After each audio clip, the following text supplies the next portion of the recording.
Coming up on today's episode of Airborne Unlimited, Riley flies 14-year-old's birthday solo.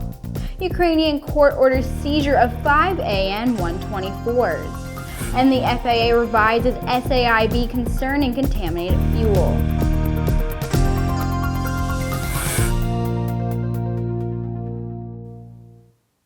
Happy Monday and welcome to the show.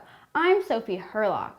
Riley Speidel, a 14-year-old who has been her father's flying buddy for quite a while and is student for over 100 flight hours. Riley has been training in a motor glider, which allows her to solo at an earlier age than a conventional powered aircraft. And this one, the Pipistrel Sinus, is a particularly good trainer, with excellent visibility, solid handling, and serious soaring ability to boot. So enjoy Riley's big moment as she takes to the skies over Watsonville, California for the first time, solo. And remember what this all meant to you when it was your turn, even if you were a little older than 14 when you did it.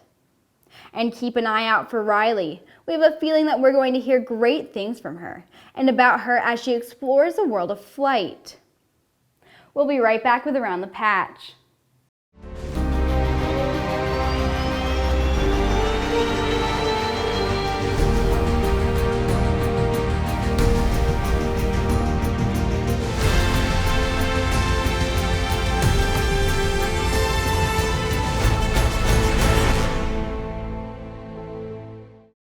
Build and fly with the most exciting line of kit aircraft on the market, the Sonex Aircraft B models. The B models offer more room and comfort, more fuel, more panel space, more engine choices, and the same great Sonex Aircraft flight characteristics. Learn more at sonexaircraft.com.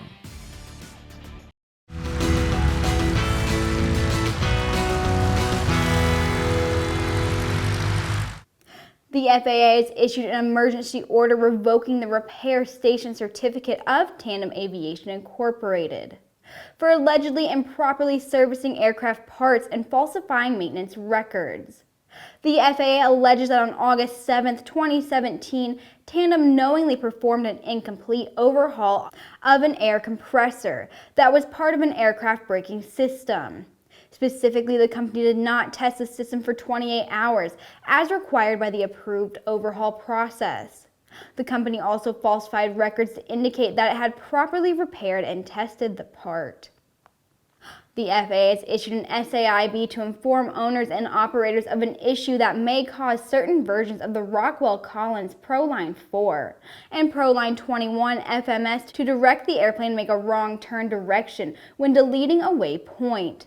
According to the SAIB and certain configurations, if the crew uses delete to remove a waypoint in a departure, star, or approach in the reference device, it is possible for the FMS to make the longest turn onto the following leg. The Experimental Aircraft Association Chapter 534 Board of Directors named Matteo Caminero the winner of a $10,000 Ray Aviation Scholarship at their May general membership meeting. This money is used for flight training towards a private pilot's license. Also, the Lightspeed company has teamed up with EAA and the Ray Aviation Scholarship Flight Program to award each scholarship recipient one of their noise-canceling headsets when the student successfully completes their flight training.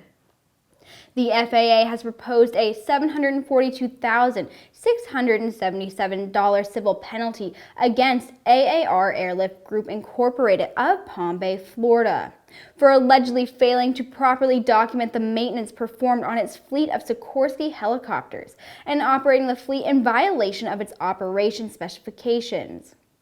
AAR Airlift holds an FAA certificate that allows it to conduct commuter and on-demand operations.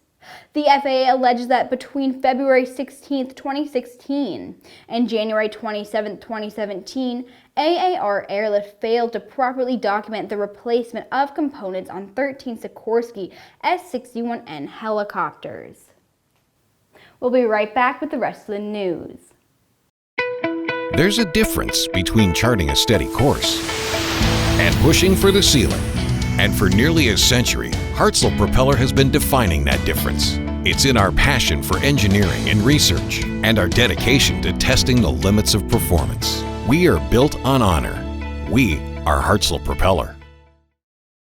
Concorde's recombinant gas RG series sealed battery technology produces a high-performance battery with the advantages of being pre-tested and fully charged at the factory. Find out more about Concorde's entire line of batteries at www.concordebattery.com. Concorde, the heart of your aircraft.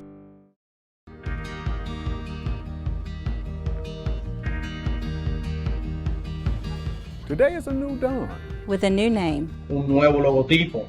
A new factory. Und einen globalen Kundenfokus. We are Continental Aerospace Technologies, and we stand behind you.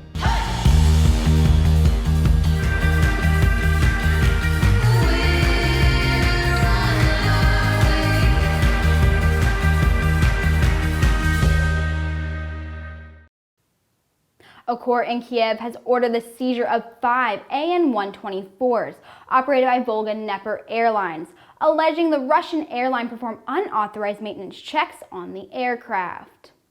The court acted upon an earlier request submitted by the main directorate of the Ukrainian police. None of the aircraft is currently in Ukraine, so the court appealed to the international parties to execute the seizures and deny servicing the 5 aircrafts. The appeal is not legally binding. The dispute stems from an allegation that Volga-Dnepr Airlines and its Leipzig and Halle-based MRO subsidiaries AMSTES GmbH performed heavy maintenance checks on the airplanes that were not authorized by the manufacturer and extended the validity of their type certificates. Only the MRO Center is authorized to perform such checks on the airplane. Volga-Dnepr and AMTES have denied the allegations. The FAA has revised its Special Airworthiness Information Bulletin to clarify the recommendation regarding the disposition of jet fuel contaminated with diesel exhaust fluid. The SAIB is directed towards airplane operators, fixed base operators, FAA repair station, FSDOSs, and foreign civil aviation authorities of certain airplanes that uplifted jet fuel contaminated with DEF, or uplifted jet fuel using refueling equipment that was exposed to DEF. During the same time period, an additional 6 airplanes were serviced using refueling equipment that had been exposed to DEF. The DEF was inadvertently used instead of fuel system icing inhibitor on 2 refueling trucks at KOMA and injected into the fuel with each truck's FSII injection system. DEF is an urban-based chemical that is not approved for use in jet fuel.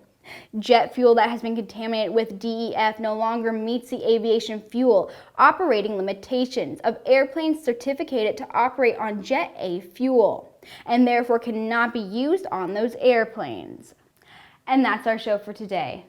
Thanks for watching, and don't forget to subscribe, tweet, and like us. And for the latest aviation and aerospace news, head over to aero-news.net. I'll see you right back here tomorrow.